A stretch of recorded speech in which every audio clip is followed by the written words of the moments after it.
Hello friends and fans of EVGA, and today I have another special unboxing for you, and this is a really cool card. This is the 2080 Super.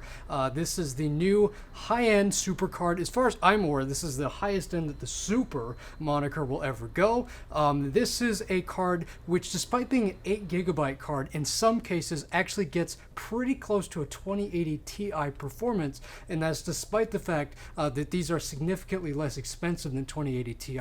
I am personally going to upgrade my 1080 Ti to one of these 2080 Supers because I just think they're so cool, and I want to be part of that whole ray tracing revolution. My name is Ray, after all. Why would I not? So let's get this opened. This is one of our higher end models. This is a 2080 Super FTW3. It's our triple fan. It's also triple slot, so it's our biggest physical size cooler. It ends up being one of our quietest cooled cards, one of our best. So I'm going to show you some of the cool features on that too.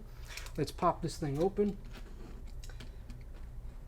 You'll notice the packaging, very similar packaging to what we had on the non-Super cards. We really like this. It does come with a DVI adapter. Some models will, some models won't. It just depends on which card you go for. And of course, our venerable case badge. A lot of people love showing off that they've got an EVGA product. Quick guide doesn't change. It's actually the same for all cards. It gets updated to include the Supers, but just tells you how to install your card. And for a lot of people, this is nothing new. If you had an old graphics card in your system, chances are this will slot in exactly the same way. Here it is. This is my first hands-on with a 2080 Super. I work with these products day in, day out, and so we actually do get to work on them quite a bit before they're even publicly announced.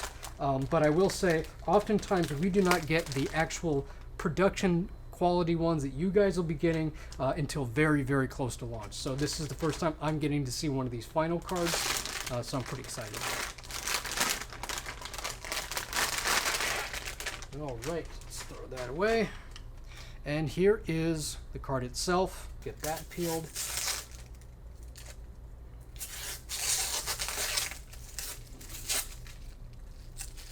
One thing I'd like to point out, because we have had some questions on this on our other cards, you'll see here that there is a little logo that says Super and 2080, but there's actually pull tabs. So you pull this off, and there you go. Full stainless steel nameplate. So this is definitely how I recommend that you use it. Don't leave that sticker on there because it won't look right with the LED lighting. Really high quality. I'm always surprised every time I hold one of these 3-fan cards, the amount of design and attention to detail that we put in these. Full aluminum back plates. They really do help with rigidity quite a bit, but there's also a full-length base plate that sinks heat because it makes contact with your VRAM, your VRM components, and it also helps make the card a little bit more rigid. So you've got this sandwich of metal that holds the PCB. PCBs are great, but they're actually not very strong. So when you get to a card of this size and this weight, you do want the extra support, and that's why we went through the trouble of adding in a base plate, a back plate, and a triple slot bracket, so all of it kind of supports the weight of the card. There is an RGB header. This one is a 12-volt RGB, so this is not an addressable RGB, but if you want the color on the card to match another strip in your system, you do have the option to do that.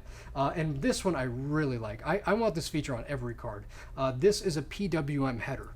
And I've been saying for years that one of the kind of downfalls in a custom-built PC is that the fan speeds in your system really should be tuned to the GPU, not the CPU, because in many cases your GPU like this is a 250-watt card. So in many cases it's producing a lot more heat than your CPU is, and because it's exhausting the heat into the case, you really need to get that heat back out again. So with a card like this that has a PWM header, you can have a fan or even multiple fans. If you use like a powered hub, you can have all of your case fans connected directly to your card, and then your fans in your case will follow the fan curve of the card. So as the card gets hot, all of the case fans ramp up and it gets the heat out. That's exactly how I love to run a system, because it ensures that when you are gaming, heavy load, 3D rendering, whatever it may be, your system and your card is going to run nice and cool because the two are working in harmony.